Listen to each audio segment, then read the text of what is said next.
Togo est fou. Le Togo à votre portée. C'est une nouvelle journée qui commence sur la plus belle des radios et nous sommes heureux, mesdames et messieurs, d'en passer les premières heures avec vous.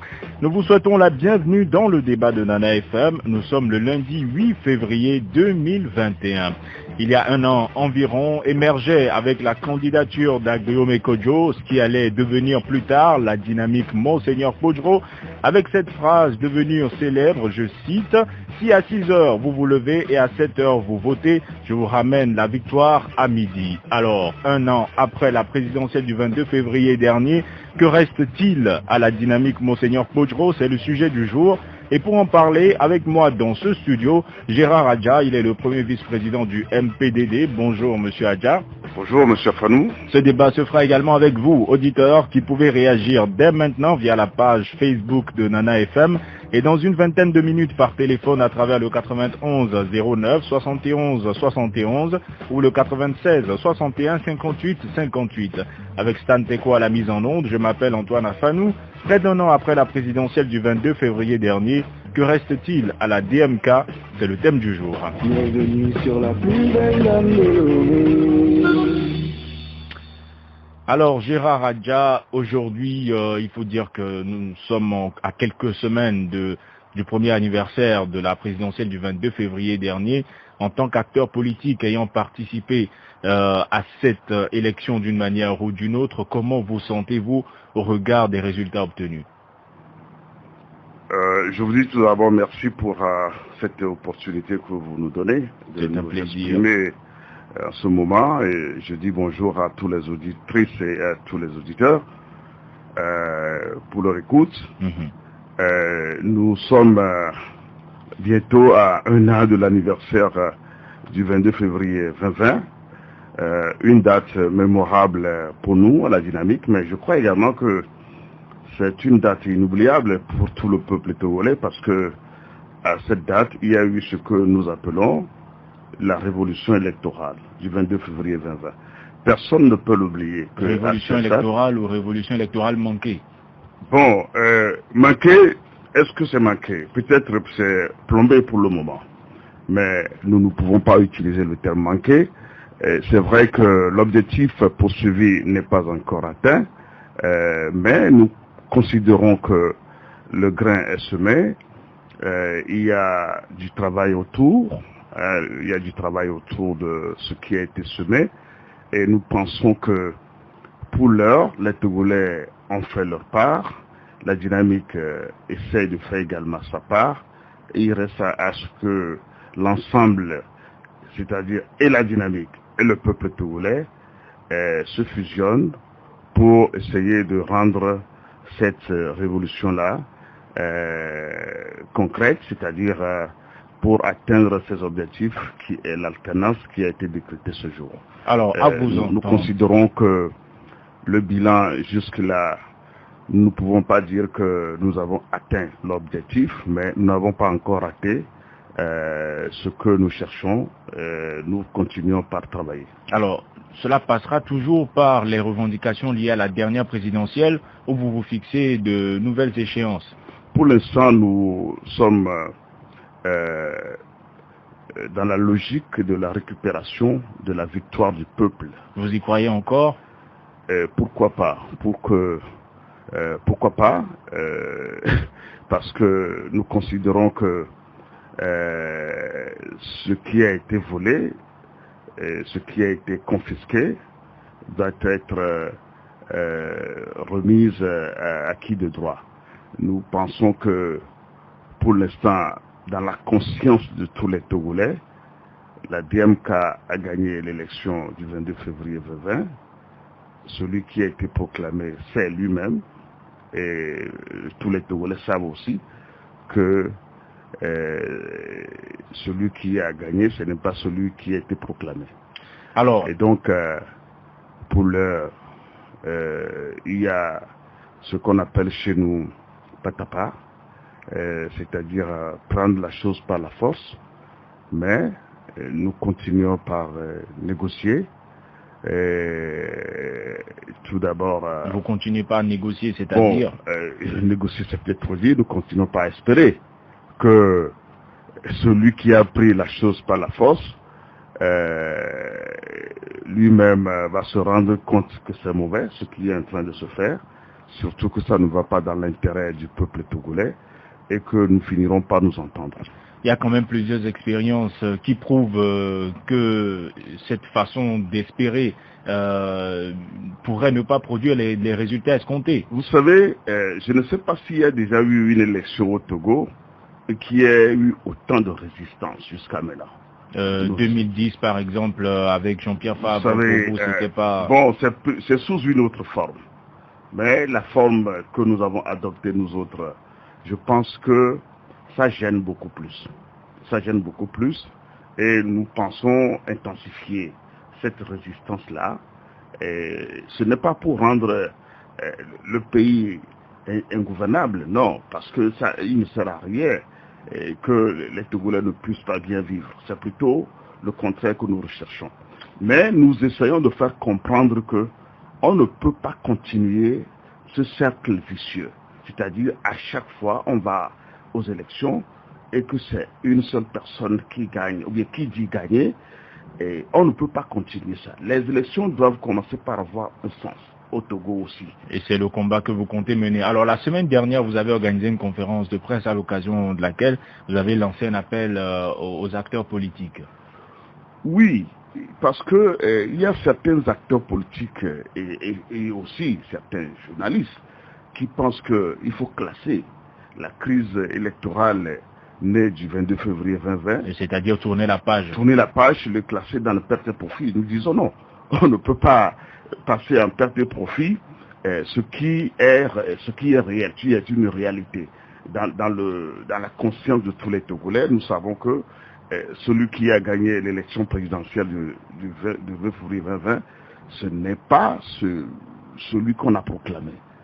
Et donc, il y a un problème, parce que suite à cette élection, il y a eu beaucoup d'actes violents qui ont été posés, justement, vis-à-vis de celui qui estime avoir gagné, ou bien celui que nous pensons que c'est lui qui a gagné. Et on a posé beaucoup d'actes de violence vis-à-vis de ce groupe de personnages politiques. Je veux parler de la DMK. Ce qui s'est passé le 22 février 2020 au soir, hein, dès que les résultats ont commencé par tomber, à un certain moment donné, le domicile du président Kouroumé a été encerclé. On a coupé tout cette télé afin de ne plus communiquer avec lui. Et les scènes de violence ont commencé ce jour, jusqu'à ce qu'il soit obligé, pour préserver sa vie, de s'éclipser pour se mettre à l'abri.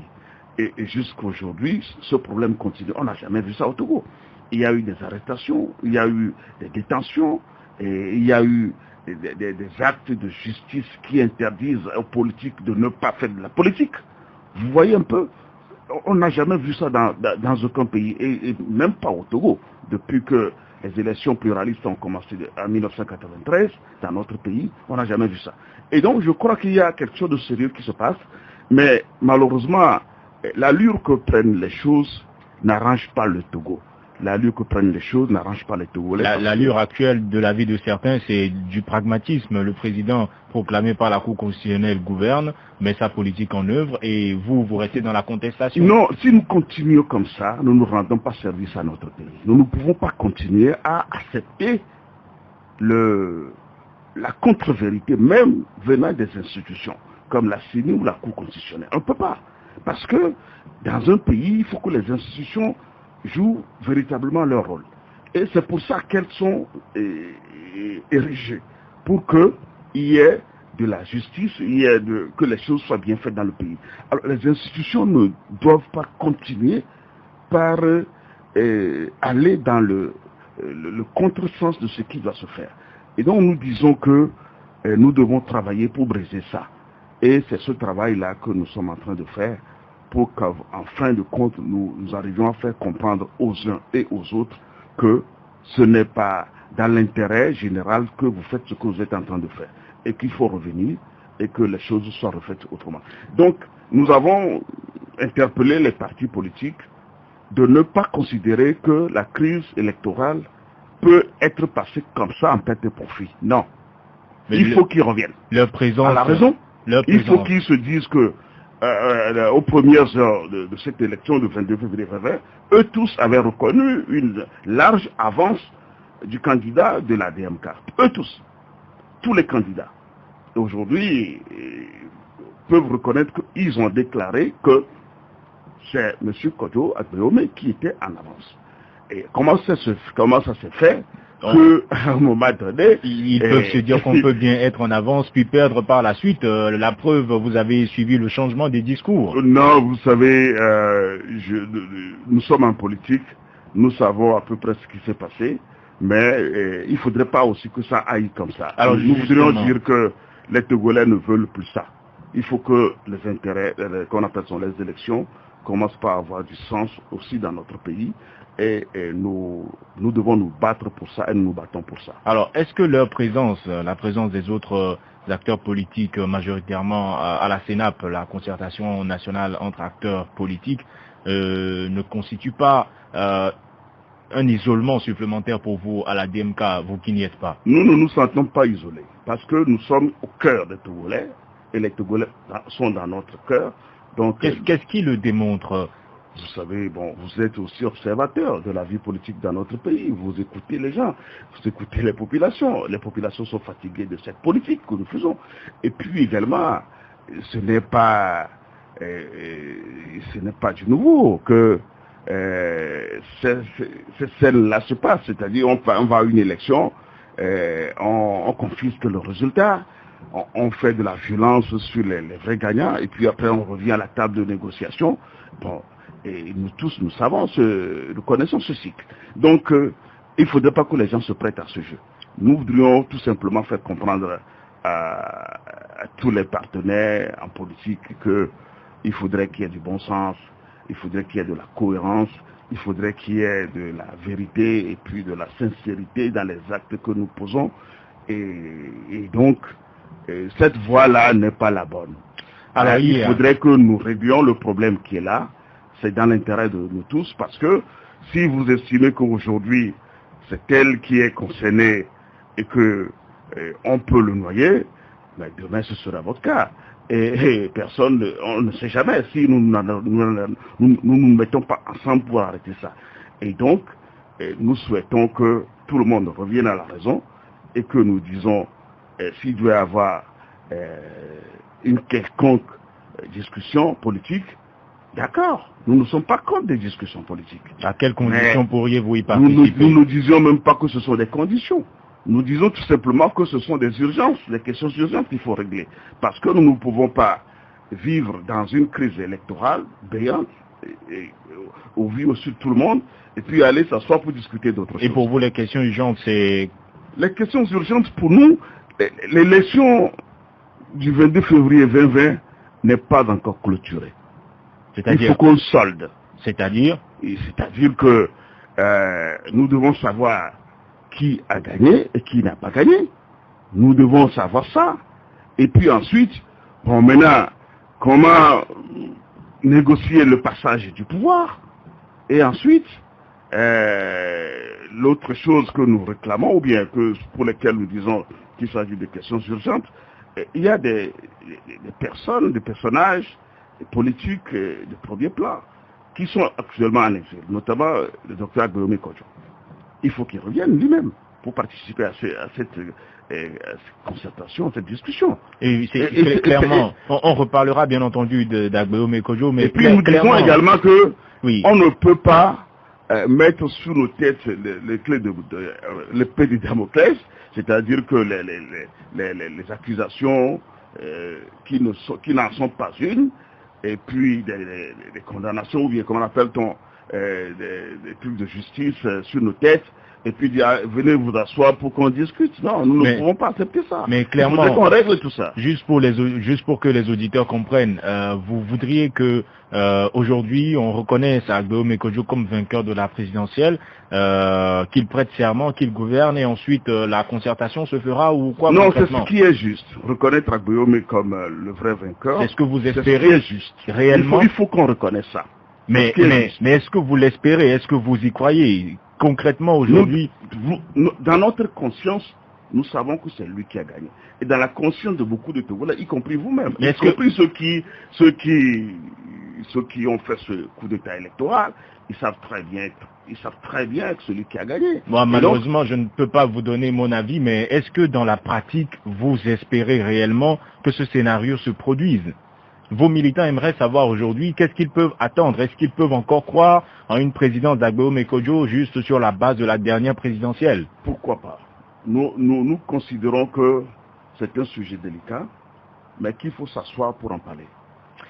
Alors, c'est un sujet délicat. Il faut que nous nous assoyions pour en parler, mais on ne peut pas balayer ça d'un revers de la main pour dire que non, c'est terminé. Non, ça ne peut pas se terminer comme ça. Il faudrait que nous en parlions. Seriez-vous dans une logique de partage du pouvoir?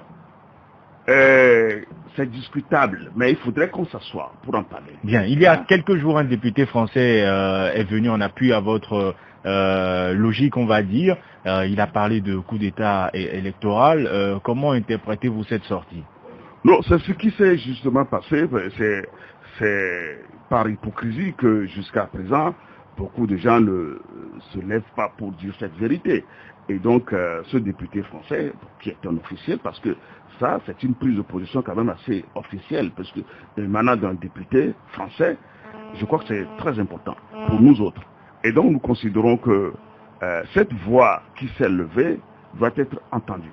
Et nous souhaiterions que aussi bien le Parlement français que le Parlement européen puissent se prononcer rapidement, parce que c'est une question qu'il a posée au gouvernement français. Et nous estimons qu'une réponse appropriée sera donnée à cette question-là, et que si il faut discuter de comment les choses doivent se faire dorénavant dans notre pays pour qu'il y ait la paix, la tranquillité, pour que tous les Togolais puissent faire preuve de leur génie, pour que nous construisions ensemble ce pays, bon, qu'on en discute. Et on trouvera certainement une porte de sortie pour cette crise-là. Mais vouloir la passer en perte et profit, nous disons non. Alors, à Agbeo Mekodjo, comment se porte-t-il? Ça fait un moment qu'il n'a plus donné de ses nouvelles. Agbeo Mekodjo va merveilleusement bien, en dépit de tout ce qu'il vit comme difficulté, mais il a la grâce de Dieu, puisque nous considérons que cette épreuve, c'est une épreuve très dure, mais avec l'amour de Dieu, on arrive toujours à traverser même les plus dures épreuves. Et il continue par espérer que ce qui lui est dû lui sera restitué.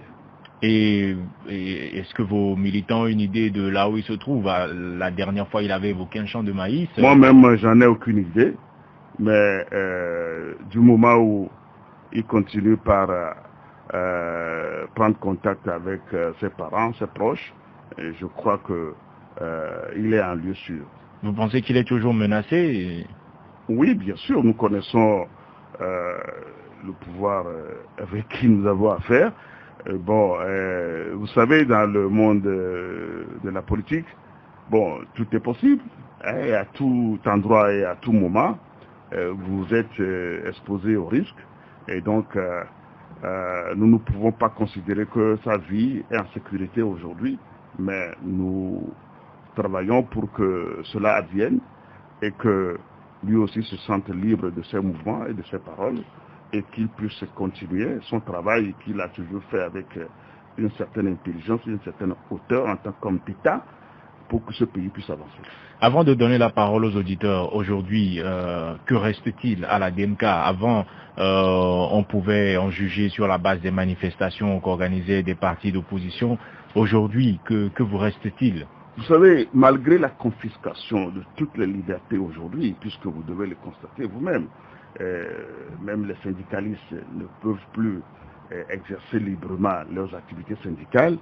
Les journalistes vous-même, vous êtes menacés dans vos prises de parole, dans vos analyses, et dans vos investigations, vous êtes menacés, nous le vivons tous les jours. Tous les corps, tous les corps de métier, personne n'a plus la liberté de faire convenablement ces activités en tant qu'action publique. Et donc, ces libertés sont en train d'être confisquées petit à petit et nous risquons tous si rien n'est fait. Et à cause de Covid, on a restreint de manière très drastique les libertés publiques et puis les libertés de regroupement, etc. Mais nous considérons que notre façon de fonctionner continue pas à gêner plus que les manifestations publiques. Maintenant, qu'est-ce qui peut amener le résultat définitif? Bon, nous sommes en train d'y penser parce que nous considérons qu'au finish, c'est ça qui intéresse les Togolais, arriver à connaître l'alternance et puis travailler main dans la main pour faire avancer notre pays, que des écoles soient bien équipées avec des enseignants bien formés et que nos centres de santé soient construits, soient bien équipés avec des corps de santé bien formés et que des équipements soient à la disposition de ces travailleurs-là et que tous les secteurs d'activité économique puissent reprendre parce qu'aujourd'hui, les Togolais traînent dans la rue, la jeunesse traîne dans la rue et ce n'est pas une bonne chose. Nous voudrions travailler pour qu'on essaie de briser cette misère-là qui est en train de gangréner tout le peuple togolais. Le 91 09 71 71 ou le 96 61 58 58, c'est par ces deux numéros que vous pouvez nous joindre dans quelques instants et nous dire à votre avis, près d'un an après la présidentielle du 22 février, ce qui reste à la DMK. Nous vous rappelons que nous sommes avec Gérard Adja, premier vice-président du MPDD. À tout de suite. Vous l'avez rencontrée, vous l'avez abordée, elle vous a conquis. Vous l'avez épousée pour ses valeurs. Avec vous, elle a fait du chemin. Fidèle, prompte, dévouée, elle coule dans votre vie par sa grâce, sa fraîcheur et sa douceur. Entraînez-vous, c'est plus qu'une tradition, c'est une histoire d'amour. C'est fait de cette plus, toutes nos valeurs, dans un nouvel emballage, pour désaltérer sans altérer votre santé. Le 91 09 71 71 ou le 96 61 58 58, près d'un an après la présidentielle du 22 février, que reste-t-il à la DMK? Premier auditeur en ligne. Allô? Oui, allô. Bonjour Monsieur Pelé, comment allez-vous? Oh, très bien. Allez-y, on vous écoute de Doula-Samé. Ouais, depuis Gérard, bonjour. Bonjour Monsieur Pelé. Du courage. Merci. Je pense que tout à l'heure, on dit que M. Agbena dit à 6 heures, il faut que le Togolais se lève, à 7 heures, pour rendre à le voter, et à midi, la victoire est déjà acquise. C'est ça, non? Je pense que il faut prolonger un peu qu'à 16 heures, on a fait la clôture, et à 17 heures, on est parti encercler M. Agbena Kojo. Bon, mais pourquoi on l'a encerclé? On nous a dit qu'on est en train de le sécuriser. Donc, est-ce qu'il faut sécuriser? Qui est le Togolais le plus sécurisé? Je pense que c'est le président de la République. On ne sait pas si, à 17 heures là, M. Agbena est devenu président de la République et que les forces de l'ordre sont parties de sécuriser. On ne sait pas ça. Je ne sais pas si M. Gérard peut nous éclaircir un peu. Bien, ça nous fait une bonne touche d'ironie. Maintenant, un an après, qu'est-ce qui reste à la DMK, M. Pelé? Voilà, ce qui reste à la DMK, je pense que le gouvernement ou bien le président est en train d'ouvrir une table pour discuter. Comme d'habitude, après les élections, on convoque des gens ou bien des partis illégitimes. Il s'agit des partis qui n'ont pas le poids pour aller discuter. Et l'ANC que vous estimez être le plus gros parti. Je ne parle pas d'un parti politique. Je parle de tout en général ce que le pouvoir fait. Bien. Donc soyons concrets. Vous ne répondez pas à la question, M. Pelé. Qu'est-ce qui leur reste un an après? Un an après, on convoque une réunion ou bien il raconte qu'il faut que M. Agbena soit sur cette table-là. Donc vous pensez qu'il devrait participer à cette discussion? Le régime a intérêt. Bien, merci. Monsieur Pelé d'avoir participé au débat. Passez une bonne journée. Le 91 09 71 71 ou le 96 61 58 58 sur la page Facebook de Nana FM, Angelo Awate écrit qu'il est difficile de mener un combat dans lequel vous n'avez pas de soutien ni de stratégie. Monsieur Adja y répondra dans quelques instants. Auditeur en ligne, allô? Bonjour. Monsieur? Ouais, c'est Seydou. Monsieur Seydou. Seydou, vous voulez bien parler un peu plus fort, s'il vous plaît? Ouais, c'est bien. Bien, allez-y. Ouais, la semaine passée, c'est passé, donc mais tout le monde travaille. Donc pour Non, vous, il n'y a plus de moyens encore. il faut tourner la page? Ouais, il faut tourner la page. Parce qu'à chaque fois que les politiciens font la politique, mais ça, tu nous connais, c'est pas radié. Alors, oui, c'est d'où Il faut toujours parler en faveur aussi des fois radiés. Oui, c'est d'où Monsieur a déjà dit que ce serait bien de rompre ce cycle qui consiste à faire des élections et à dire ok, c'est passé, passons à autre chose. Qu'est-ce que vous en pensez? Apparemment, il n'est plus là, mais on aura saisi sa position. Le 91 09 71 71, allô? Allô? Bonjour. Oui, bonjour. Comment allez-vous, Max? Ça va bien? Allez-y, on vous écoute d'Adido Gomé. Merci de baisser un peu le volume de la radio. Un petit instant. Allô? Bien. Allez-y, on vous écoute. Monsieur Adja, bonjour. Bonjour monsieur. Pour moi, je voudrais faire quelques propositions. J'avais parlé la dernière fois de ce que M. Victor Alipui a dit pour une transition. Le grade. Il faudrait qu'on prenne vraiment ça en compte. Et deuxièmement, au cours de ces assises, il faut négocier avec le président Faure pour qu'il promette de ne plus se présenter. Parce qu'il a déjà fait 4 mandats, il a vraiment travaillé pour le Togo. Et que la constitution actuelle lui laisse la possibilité de briguer un nouveau mandat. Non, il a fait 4 mandats. Ils sont 8 millions. Mais enfin, c'est-à-dire, vous dites qu'il faut négocier avec lui pour qu'il ne soit plus candidat. Ça veut dire que les textes lui en laissent la possibilité. Oui. Justement, alors on dit... Oui, les textes lui en laissent la possibilité. Mais humainement, il peut dire, d'accord, ça suffit, j'ai servi notre Togo pendant 20 ans. Je peux m'arrêter. Bien. Maintenant, la transition, elle doit être négociée aussi? La transition, elle est indispensable. Oui, parce que ça fait environ les choses. Ça fait environ longtemps qu'on en entend parler et personne ne la met en place, cette transition. Est-ce qu'il faut la négocier aussi? Bon, négocier, peut-être.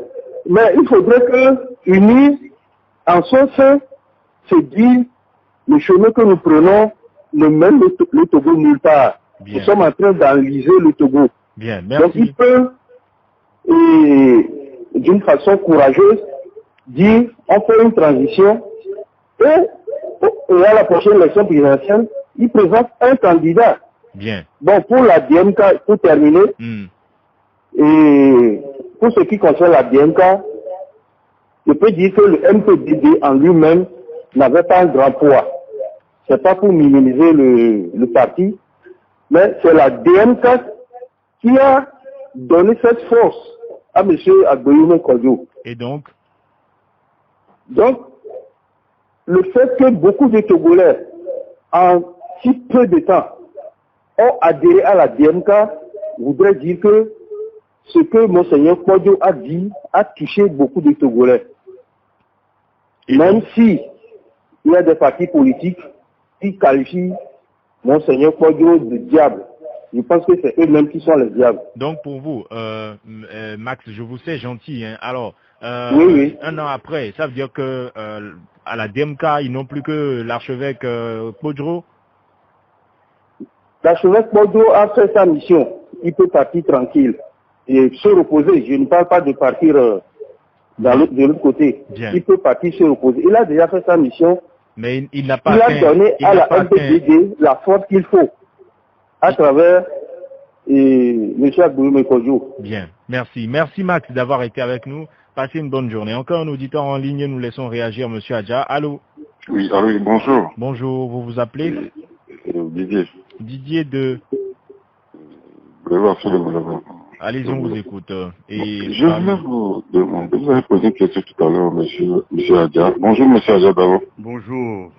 Bon, vous avez dit, on vote à 7h et à 16h, nous avons le résultat. Qu'est-ce qui fait que jusqu'à présent, nous n'avons pas le résultat?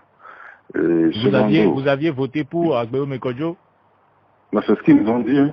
Oui, vous, est-ce que... Bon, le vote est secret. Bien, absolument. Je vous le concède, allez-y. Ok. Bon, et puis, ce qui m'étonne là.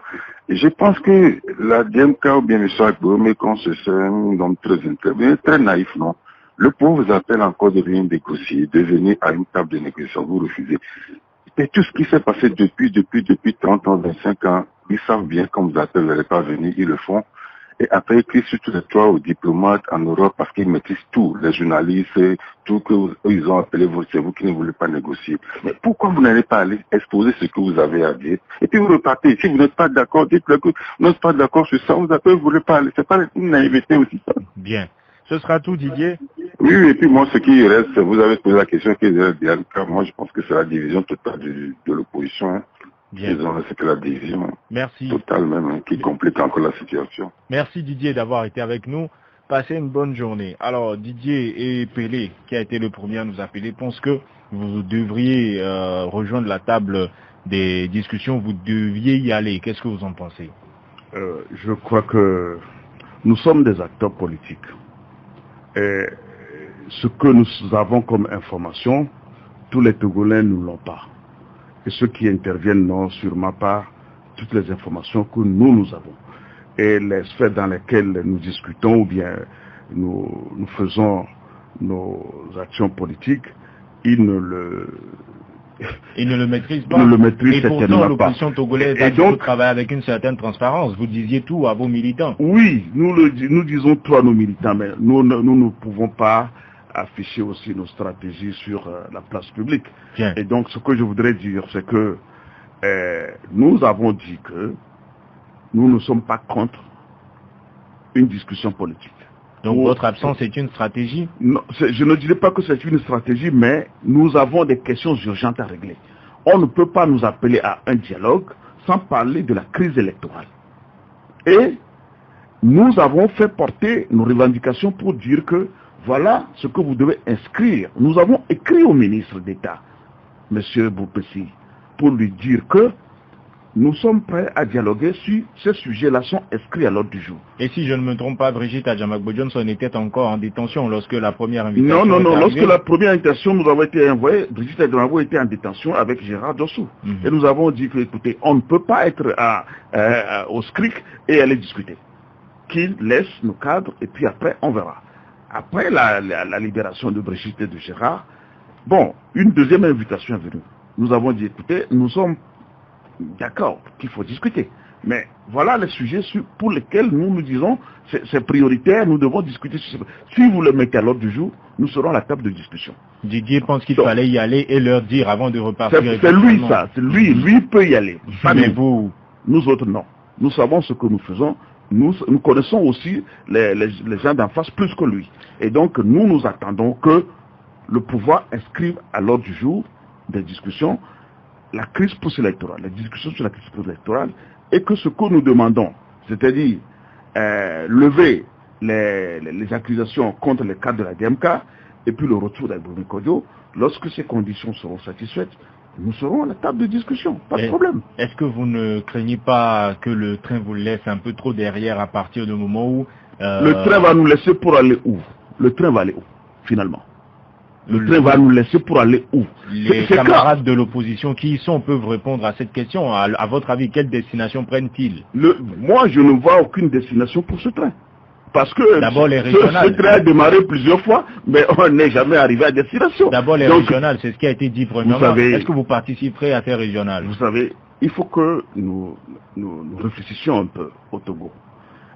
Nous avons déjà fait une première année d'expérience de la décentralisation. Les communes ont été mises en place, les conseils municipaux ont été mis en place depuis 1 an et demi. Nous sommes dans la deuxième année d'exercice de ces conseils municipaux et nous connaissons toutes les difficultés que vivent les maires pour faire fonctionner ces conseils municipaux. Toutes les difficultés financières, organisationnelles et le manque de cadres techniques. Et puis, il y a de l'incohérence aussi dans le découpage et administratif de ces communes-là qui posent de différents problèmes un peu partout au Togo. On n'a pas fini de régler ces problèmes, surtout des problèmes financiers. On n'a pas fini de régler ça. On n'a pas encore fait le bilan. Et on dit quelque chose dans notre dialecte, vous voyez un peu? Et donc pour vous, nous sommes en train de faire une expérience qu'on n'a pas encore évaluée. Donc pour vous, les régionales sont précipitées? Ce ne sont pas... C'est précipité. Il fallait attendre combien de temps à peu près? Faisons d'abord l'expérience de la communauté. Enfin, la communauté intégrale du pays, c'est une bonne chose. Mais nous faisons un bilan pour savoir qu'est-ce qui a marché, qu'est-ce qui n'a pas marché, qu'est-ce qu'on peut améliorer. Et puis donnons d'abord les moyens aux communes pour qu'ils puissent fonctionner. Moi, je suis dans un conseil municipal. Je connais les difficultés des maires. C'est-à-dire que le MPDD ou la DMK ne participera pas au régional si elles sont organisées cette année? Mais nous aviserons le moment opportun. Nous ne pouvons pas dire aujourd'hui que nous n'allons pas participer. Mais déjà, il faudrait que les conditions d'organisation de ces élections-là aussi, il faut qu'on les voie. Parce qu'on ne peut pas organiser une élection depuis 1993, à part l'élection législative de 1994, que l'opposition avait gagné. Toutes les autres élections, que ce soit présidentielle ou législative, jusqu'au communal tout dernièrement, c'est un seul parti qui gagne. Pourquoi un seul parti va gagner jusque-là alors que le pays ne marche pas? On insulte l'intelligence des Togolais. Mais vous n'excluez pas la possibilité ou l'éventualité d'une participation à cette élection. Les élections régionales font partie du programme de la décentralisation. Nous sommes d'accord qu'il faut y aller. Mais il faudrait que des questions urgentes soient réglées d'abord. Ce n'est pas ça l'urgence. Les questions d'élections régionales ne sont pas des questions urgentes aujourd'hui. Parce qu'il faut d'abord s'occuper de comment les communes fonctionnent. Est-ce qu'ils ont les moyens? Parce que quand on met en place les conseils régionaux, il faut leur donner également les moyens. Ce sont des moyens financiers, des moyens humains, des moyens techniques. Est-ce que nous disposons de ces moyens-là aujourd'hui? Pourquoi on ne les donne pas aux maires pour qu'ils fonctionnent correctement? Alors Max Dadido Gomé pense qu'il faudrait travailler à une transition et négocier avec l'actuel président pour qu'il ne soit plus candidat en 2025.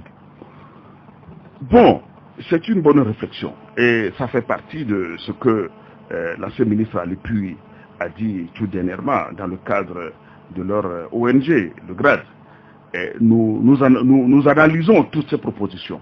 Mais il faudrait d'abord que ceux qui sont concernés, c'est-à-dire M. Fonia Simbe, qui est actuellement le président qui est assis sur le fauteuil, et M. Agbeome, à qui le peuple a confié le pouvoir, que les deux puissent s'asseoir pour discuter.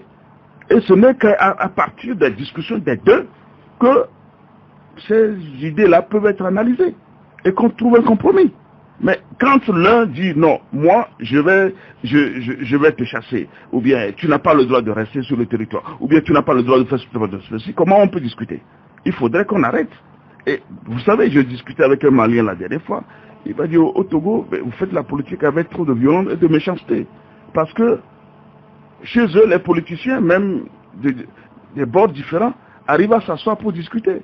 Mais chez vous ici, il suffit que quelqu'un ait des armes à côté de lui, il dit bon, vous n'avez pas le droit de la citer. Non, il faudrait que ça s'arrête. Nous voudrions qu'en tant qu'acteurs politiques, nous puissions discuter les yeux dans les yeux. Et aujourd'hui, les deux concernés, c'est le président Agbeome et le président Fonia Simbe. Les deux n'ont qu'à avoir le courage, ou bien l'un n'a qu'à avoir le courage de dire que bon, écoutez, je discute avec toi. Vous comprenez? Il faudrait qu'il y ait des discussions entre les acteurs politiques pour que les compromis politiques soient trouvés. Donc, mais quand il y a le refus de voir l'autre, ça ne marche pas. Là, ça, c'est des discussions de couloir, parce que des discussions publiques, la CENAP est là et vous n'y allez pas. Donc, vous êtes beaucoup plus pour des discussions entre Fonia Simbe et Agbeome Kodjo. C'est les deux qui sont concernés aujourd'hui par le problème togolais. C'est les deux, les plus concernés par le problème togolais. Il faudrait que les deux puissent s'asseoir pour discuter. Et alors, nous y tenons. Seydou dit qu'il faut tourner la page, mais ça, vous l'avez dit. Et nous ne tournerons pas la page de l'élection présidentielle du 22 février 2020 tant qu'on n'aura pas discuté sur la victoire que le peuple a confiée à la DMK le 22 février 2020. Il faut que ça soit clair. Difficile de mener cette politique sans soutien et moyens, c'est ce que écrit Angelo Awaté sur la page Facebook de la radio. Que lui répondez-vous? Oui, c'est vrai que les moyens manquent. C'est vrai qu'il y a beaucoup de difficultés, mais c'est pas parce que c'est difficile qu'il ne faut pas le faire. Parce que nous autres, nous n'abdiquons pas devant les difficultés qui s'érigent contre nos actions ou bien toutes les entraves qu'on nous fait. Bon, les hommes sont faits pour relever les défis. Donc, nous considérons que ce sont des défis que nous devons relever. Et il faut des gens pour le faire. Dernièrement, sur les réseaux sociaux, on a entendu certains vous demander les comptes de la mobilisation des fonds qui avait été lancé par l'archevêque pour la présidentielle. Oui, celui qui a demandé combien il a cotisé. Parce que il faudrait que les gens participent aux actions demandées. Et lors de cette campagne de mobilisation, sincèrement, j'ai été déçu par la collecte de ces fonds-là. Nous, les Togolais, nous faisons beaucoup la bouche, mais quand il s'agit de poser des actes, tout le monde se rétracte. C'est un peu dommage. Pour vous, les comptes ont été faits. Les comptes ont été faits. Le montant a-t-il été communiqué? Bon, je crois que ce qui a été fait tout d'abord dans un premier temps, au cours de la campagne, ça, je ne connais pas le montant, sincèrement. Pour vous, est-ce qu'il fallait communiquer sur ces montants en guise de transparence ou pas? Pourquoi pas? C'est une manière aussi de démontrer que les gens, les Togolais n'ont pas encore la culture de participer à l'action citoyenne ou bien à l'action politique. Mais là, normalement, ce sont les citoyens qui financent les campagnes. Mais là, des candidats. Ils n'ont pas les montants. Ils n'ont pas les montants. Si dans les pays où les militants financent, on dit oui, tel a mobilisé $3 000, l'autre a mobilisé 6 millions. Je donne juste des chiffres. Mais là, ils n'ont pas les chiffres et ils pensent. Vous savez, nous aurions pu communiquer sur des milliards. Non, pas du tout. Si on avait eu des milliards, je crois que nous n'en serions pas là. Parce que si on avait eu des milliards, on n'en serait pas là. Parce que si nous sommes dans cette situation, c'est aussi parce que quelque part, on nous a fermé tous les robinets qui peuvent nous apporter de l'argent parce que tout le monde savait que si on avait un peu plus d'argent, les résultats seraient autrement. Pour notamment poster des observateurs dans les bureaux des délégués. Oui. On a manqué de moyens, mais on a pu faire quand même l'essentiel. Bien. Et la stratégie qui consiste à nommer des ministres et des ambassadeurs, en avez-vous fait le bilan? Oui, bien sûr. Nous considérons que ça porte ses fruits, parce que nous disons que il n'y a jamais eu une organisation aussi efficace pour la résistance après une élection présidentielle. Et ça vous a valu des accusations, en même temps votre mot de la fin? Oui, ça nous a valu des accusations, mais nous ne sommes pas les premiers à le faire, parce que dans d'autres pays, à d'autres occasions, les gens le font, et donc nous considérons que nous sommes dans le bon droit de le faire, puisque nous considérons que cette victoire, elle est la nôtre, et maintenant, si quelqu'un se l'approprie, il faudrait que nous résistions. Nous trouvons les moyens de notre résistance. Et donc, ce sont nos moyens de faire pression pour que ce que nous avons perdu, nous puissions la récupérer. Et donc, pour mon mot de fin, c'est que les Togolais n'ont qu'à être rassurés. Nous savons que la situation est difficile aujourd'hui. La gouvernance politique du pays pose problème. La gouvernance économique, n'en parlons pas. Les citoyens sont dans une désespérance. Nous le savons. Mais nous travaillons et on a besoin du soutien de tout le peuple togolais pour arriver à une entente politique pour que le pays soit relancé. Pour tout ce qui se fait, nous considérons que c'est du rafistolage, ça ne donne pas de bons résultats. Merci. La preuve, c'est que les problèmes sont là, que nous vivons tous les jours. Merci Gérard Adja d'avoir accepté notre invitation. Je rappelle que vous êtes le premier vice-président du MPDD, le mouvement patriotique pour la démocratie et le développement. Ce débat se termine. Merci à vous auditeurs de l'avoir suivi et d'y avoir participé par téléphone comme par Internet.